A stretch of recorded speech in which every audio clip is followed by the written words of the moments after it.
Maybe I'm crazy, maybe I'm not. All right. Thank you, Bucky. Bucky Brooks is joining us in the Maybe I'm Crazy podcast. Appreciate you coming in. Hey, I appreciate you having me. Okay, so little known joy fact. I drop these every couple weeks. I was the head, well, not the head coach. I was kind of the head coach. It was really the assistant coach, but kind of the head coach of my high school soccer team when my two nieces were sophomore and seniors. Woodland Hills High School. And I have many stories. But that was, I mean, let me say 7 years ago that I was coaching there. And it was an experience because going back to, well, it was my alma mater. So like, obviously, you know, I run but also like you're dealing with high school kids. And when you're an adult, like when you're in high school, you think you're so smart and so special and you're really not. And you think you can tell adults what to do, and you really can't. And when you're an adult, you're like, you're looking at these kids like, wait, I'm leaving here and going to happy hour. Like, none of your problems are really that serious. Like, I care about you, but like, so I like went into it with this mentality. Like, first of all, I'm not your friends. Like, I sat them all down. Like, I'm not your friend. So don't tell me about going to parties or smoking weed or drinking or like anything you don't want your parents or the administration to know. Don't tell me, because I will tell on you. I'm not your friend. Okay. There's no snitching rule here. I'm an adult. And what I'm not going to do is get in trouble for you. First of all. Second, don't talk back to me because I don't care. And third, anything that you try and like do to ruin my day, I believe you, trust me, will be eliminated by the Cabernet I'm going to have at happy hour when I leave here. So like we're here, we're going to work. Don't try and ruin my day. But I doubt that that's your experience. You're the head coach at Granada Hills High School. So I don't think that that's a speech you have with them. No, that's not really the speech that I would have with them. But high school kids are funny. They are interesting. They have their own problems and things that they kind of bring to the table. I'm probably a mix of that. I'm probably not as hard line as you are, like setting the tone. So right there. But I do kind of get into these weird conversations with high school boys about like what's going on. And I think the weird thing is like with dudes, I was like, you can't be that dude. Like you can't be that dude the week of homecoming. You haven't asked your girl. So you haven't asked her if you're taking her out. Hey, you gonna take her to dinner? Coach, I'm not gonna take her. Why would I take her out to eat? Because you should. Like so. Okay, so you're really raising young men. Like so trying to raise the bar so they won't be that guy. Like the guy that you and your girlfriends always talk about. Yeah. We're trying to eliminate some of that at the high school level. I appreciate that you're trying to do that because there's so many of those guys. Like, yes, I think it's a click moment. You deserve a lot of credit for that. I was trying to mold them as young women also, but like you guys are competitive, right? Yes. Like, so it's, soccer wasn't really our sport at that school. So I just wanted them to, get some exercise, have some fun, and then, put sort of a winning mentality into them. Like you can only win with the talent that you have. Not saying you guys, I love all of you if you're listening. Like you were all very talented, but like we didn't win a lot of games and they didn't appreciate all the running I made them do, but you run a lot in soccer. Okay, well that's good. I'm glad that that's what you're doing for them. Okay, so real quick story. I want to see if you have any of these experiences, because when you're dealing with high school, you're dealing with parents, right? Yes. And there's no way around it. It's not like college where like the parents are at home and you might deal with like one or two crazy parents that are always like calling you or something. But like in high school, you're dealing with parents. And I had this girl who showed up to one of the games at halftime. She's our best player, like by far our best player. She showed up at halftime and like didn't inform me that she was coming at halftime. So she shows up. She's like, "Hey, coach, I'm here." I'm like, okay, like have a seat right there on the bench, like where you're going to sit for the rest of the game. And I didn't play her because why would I play her? She showed up at halftime. So anyway, she was not pleased, obviously. None of the other girls cared, obviously, but she was not happy that she didn't play. And her mother followed me to my car. Okay, I remained calm because I was on school grounds. And she followed me to my car and was like, why did you not play my daughter? And I was like, well, first of all, like we're like 1 in 6. Okay, so she's good. She's not Pele. Right. All right. And also, she showed up at halftime. She's like, well, she had band practice. So I was like, the rules. Like the band director knows if there's a game, it takes precedence over practice. Everyone knows the rules. Like it's not difficult. What's important is that you teach your daughter to, delegate her time correctly. Like she needs to learn a schedule. This is what becoming an adult is in high school. And like, also this is my problem. If you show up at halftime, you're not playing. What is this? What am I teaching these girls? Like you just do whatever you want? I don't get to do whatever I want. Do you get to do whatever you want? No, but it's funny that you talk about that, because taking over a program, one of the biggest things we talk about is accountability. Right. And you're trying to change the culture, and you can only do so much because the parents are basically responsible for taking them. So the only rule that we put in place is you can't no call, no show. So in that event, like if you're going to miss practice, if you're going to be late, just call, send the email, send a text, right. Just let me know. But you can't no call, no show and then think you're going to be able to play. So similar situations, we've had guys who don't show up and then on game day they're like, hey, coach, I'm ready. Like, no, you're not ready. You can be ready to stand right beside me because right. there's a thing. And so you're trying to show them at your job, when you grow up and you become an adult, you can't just not show up. Like there are consequences to the action. So yes. I'm with you on that. All right, so we're pretty much on the same page for coaching mentality. I think you probably have more success than me, but I mean, I don't know. Yeah, we weren't good. Anyway, so also when you played, you were a return specialist yes. in corner in the NFL. So to me, every time I watch that guy on the field, I've always wondered like what's going through your mind, because there's a lot of scary moments in football, but that is just about the most isolated that you can be on a football field. Like that's like once a moment, like what you don't even get that in basketball. Like that's like the last foul shot to win the game. Yeah. At the end of the game or in overtime in basketball. Like there's no isolated moment like that in kind of maybe in baseball. I don't know, but that's terrifying. Like the ball's coming. What's going through your mind? Well, or do you just not think? Well, I mean, like it's kind of like a gladiator moment because prior to the kickoff, there's always music playing or whatever. So you're kind of in the moment. You like everyone gets a chance to look at me, do whatever it is I'm going to do. Right. And then when the ball is kicked, like because you have all this bravado before, like, yeah, kick it to me, I'm about to take it back. And then they're kicking you like, oh, like, oh. They kicked like no, they really kicked it to me. They really kicked it to me. And then it's kind of like having blind faith that everyone is going to block whoever they're supposed to block, and you're just going to run as hard as you can and find a hole and not get walloped. But it is one of those things that, like, as soon as I got done and then I went to a game and I watched the game from field level, that I remember like, man, that's crazy. Like, why would anybody sign up for that? Like, why would anybody sign up to be like, I'm going to run down, I got 11 people coming to hit me. Right. It is a different thing. Well, the hit you part is, like, the last thing that I even think about because, like, obviously you have the entire team running, trying to tackle you, but you have to catch the ball. Yeah, I think that part of it is kind of like, it's like playing baseball. You just kind of get used to like catching the ball and those things. I think the bigger thing is like when you have the ball in your hand and you just kind of run it, and you're really, the only way to be good at it is you're trusting that everyone is going to block everybody. Right. So I'm not going to look around and see all the bodies. I'm just going to run to this hole and I'm going to blindly trust that I'm not going to get waylaid from the backside. But it is one of those things that those guys have to be half crazy to do, and it's one of those things you take pride in because now the way they've legislated everything, like the returner is not really as big and a part of the game as he used to be, but it is one of those things where you kind of share that bond with guys that do it because you kind of look at each other like, I'm half cocked. Like that's kind of what so you're admitting that you're a little bit, everyone has to be a little crazy. But you look, you got the tie going, like it's a facade. Yeah, it's all the thing. Don't let this TV shit fool you. Okay, so you gave me an anxiety attack earlier on the herd. What you said was, and I we have to talk about this because I'm still, it gives me heartburn. Okay, so not that I have like a deep concern about what the Cincinnati Bengals do with the future of their franchise, because I'll be honest, I don't. But you suggested that if Cincinnati gets the first pick, which is looking like they will, because the Dolphins can't figure out how tanking works, that they should take Chase Young. Yeah, if you look at it, Chase Young, in my mind, is the best player potentially in the draft. If he comes out, when you're picking at the top, the one thing that you want to make sure you do is you get a guy that is kind of like a gold jacket worthy guy, a guy that can be a dominant player, a guy that can be the top 5 at his position for the next decade, and a guy that eventually you can envision being a Hall of Fame type player.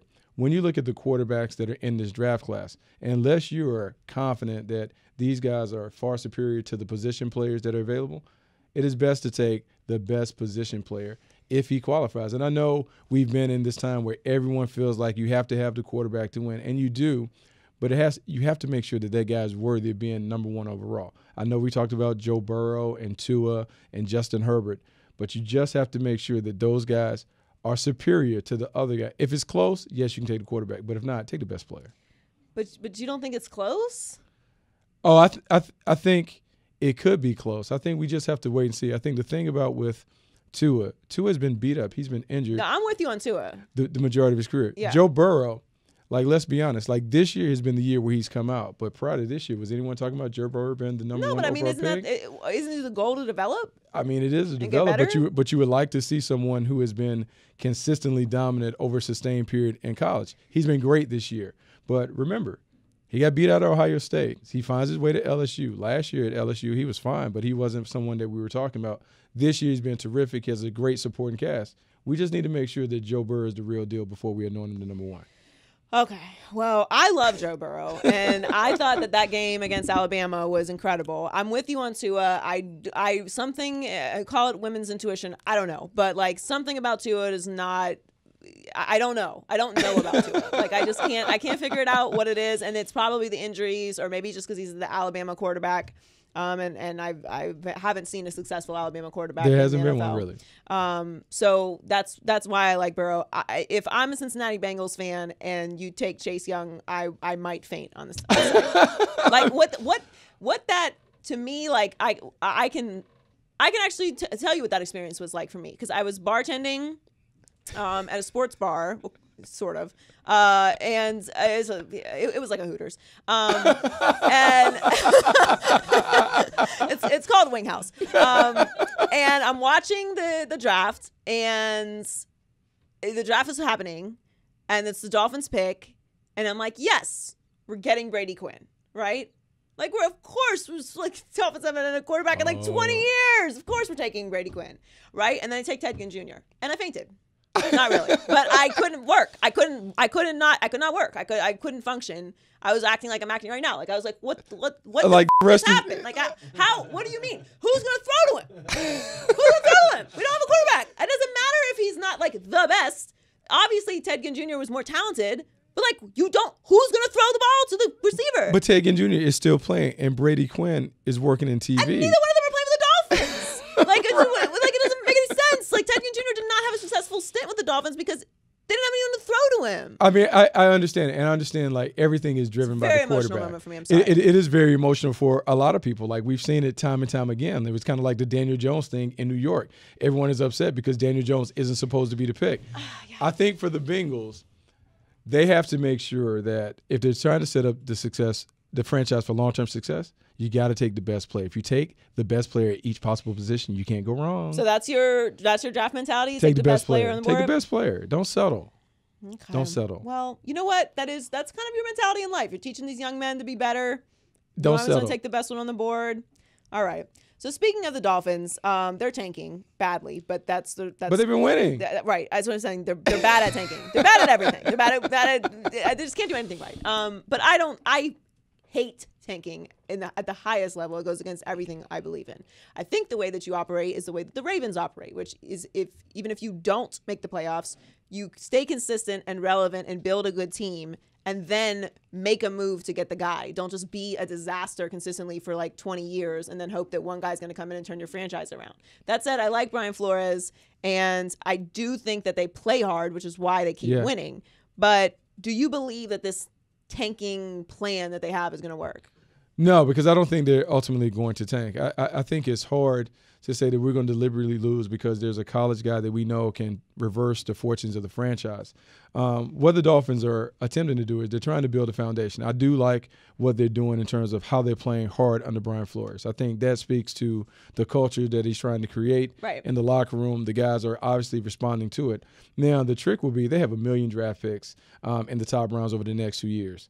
Chris Greer and that staff, they have to get it right. The problem is the draft is nothing more than a coin flip. It's 50-50 that you're going to get it right, particularly in the first round. So how do they parlay all of those picks into good players? That is really where it's going to be done. And I don't know if in this draft class you can hit on all of them. So we'll see how they do it over a 2-year period. But, yeah, a lot of pressure is on the coaches and the GM to make sure they get it right. I'm glad you said that because you said something earlier that I've been saying for a long time. You don't know me very well, but I'm right about a lot of things. And I've been saying this for a very long time, that I hate this hoarding of draft picks. Oh, we have 25,000 draft picks more. You don't know what they're going to be. Right. So getting all these draft picks means that you must be some wizard at the NFL draft, which literally no one is. No. Bill Belichick has half busts every single year. They picked Tom Brady in the 6th round. So, like, don't talk to me about all this wizardry that everyone has with the NFL draft. It's a complete crapshoot. Always. So, and that's no disrespect to everybody who does scouting, but that's what it is. So why would you not trade and make moves for known commodities or hoard up a bunch of draft picks that you don't know what they are? Because there's a fascination. And part of the fascination, I believe, is driven by fans and fantasy football, because everyone thinks that they can be a GM. So everyone likes the possibility of what's behind door number one. What can we get in fantasy land that will help us turn it around? Right. Whereas for me, I like proven commodities. I like to know that what I see is what I'm going to get. Now, it's a matter of making sure that the player that I see fits into what we're doing. Right. But I just know that, like, the more you pick, the odds go against you in terms of I'm going to find enough players to live up to some of the players that we've traded away. So when I think about Minkah Fitzpatrick and the Miami Dolphins, 11th pick, you go and you trade him away, and then he goes to Pittsburgh, and he looks like a star. Right. And so I would just rather have the guy that I see, and I'm like, oh, okay, I can see this is what he does for us. He'll be great for us in this role, and it works. I'll give up the first-round pick because I don't know what that first-round pick is going to be. Thank you. And so that's the thing for me. I just don't understand why people make it more complicated than what it is. I've seen more teams kind of adopt that strategy. Like, oh, yeah, we'll just take the player. We'll take the player. Don't worry about the pick. We can go get picks later.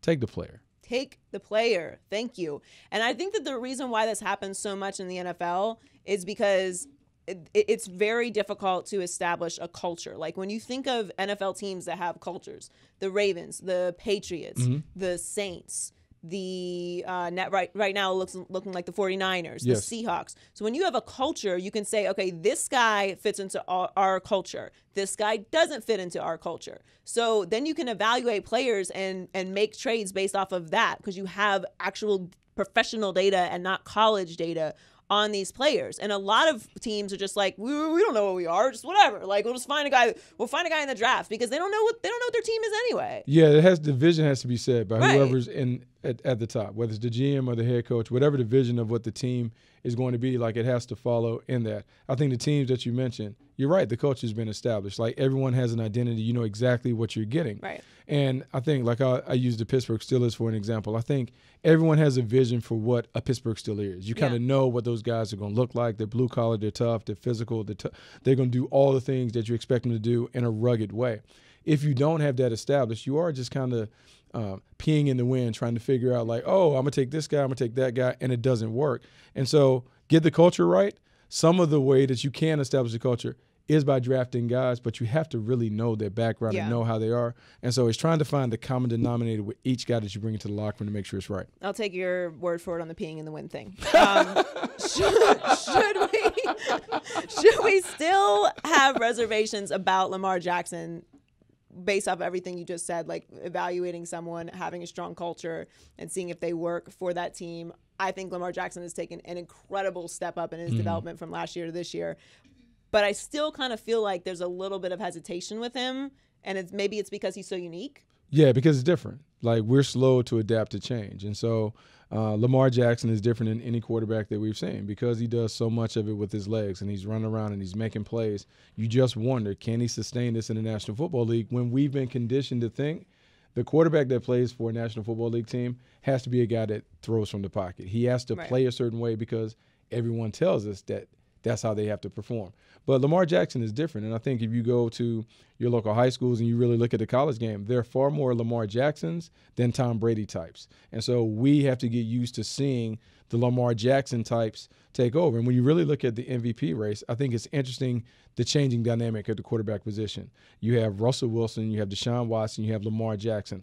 All of those guys run around and play a different style than the traditional quarterback. And so as the college game becomes a bigger part of the pro game, we're going to see more guys that play like Lamar Jackson. All right, so finally, you are a talent evaluator. So quarterbacks aside, who are your top 5 X factor players? Like, players that are going to make a. I got to pop out my list. Okay, you got notes. Okay, I got to perfect. pop out my list. So basically, like, a player that's not a quarterback that's going to make a difference for a team in the playoffs that we're not going to expect. Okay, so do we want to go 5 through 1 or 1 through 5? Yeah, we'll go 5 to lowest to highest. So okay, 5 to 1. So Alvin Kamara for the New Orleans Saints. The reason he is a big factor is he's really the engine to that New Orleans Saints offense. I know we talk about Drew Brees, but Alvin Kamara's ability to make big plays as a runner and a receiver, that's the X factor for the Saints. Sean Payton does a great job of putting him in situations where he can exploit mismatches. He is going to be a guy that, as we get closer to the tournament, he's going to play a bigger role in their offense. The fourth guy for me is Aaron Jones, running back from the Green Bay Packers. Everyone talks about Aaron Rodgers being the MVP. Right. He may be the MVP, but the most outstanding player for them at this moment is Aaron Jones. 14 scrimmage touchdowns, does a great job running it. He's been more involved in the passing game. That's something that the Packers haven't had. That is going to be a nice outlet for Aaron Rodgers going forward. Minkah Fitzpatrick at 3. The big trade, 6 interceptions since he's arrived in Pittsburgh, Defensive Player of the Year candidate. He joins Devin Bush, T.J. Watt, Bud Dupree. That defense looks like the Pittsburgh defense of old. And I think it's funny, Mike Tomlin may be doing his best coaching job that he's done in the Steel City. He is doing more with less. Addition by subtraction. Got rid of all the egos and malcontents, and then they're playing really, really well. At 2, Josh Gordon for the Seattle Seahawks. The reason Josh Gordon is an X factor, I know they brought him off the street. They put him in the game on Monday night. He made a couple big plays. But when you look at the Seattle Seahawks and you look at their roster, they really don't have any dynamic weapons on the outside. As the game gets tighter in the playoffs and everyone begins to hone in on what you do really well, Josh Gordon might be the one guy that could be Russell Wilson's answer to what the defense does. I think he could be a guy that you watch. And finally, Marcus Peters from the Baltimore Ravens. Marcus Peters is a guy that's kind of a grab bag. Like, he gives up a lot of plays, but we've seen in the 4 or 5 weeks since he's been with the Baltimore Ravens, he has 2 pick sixes. Yeah. He plays the game in a way where he's a bit of a gambler. But, man, when he guesses right, he creates big plays. Baltimore kind of brought him in because his personality is a little different, but in that locker room, in that culture, it fits. I think he's going to be a guy that could be a difference maker for them down the stretch. You're very good at this, Bucky. I appreciate it, Joy.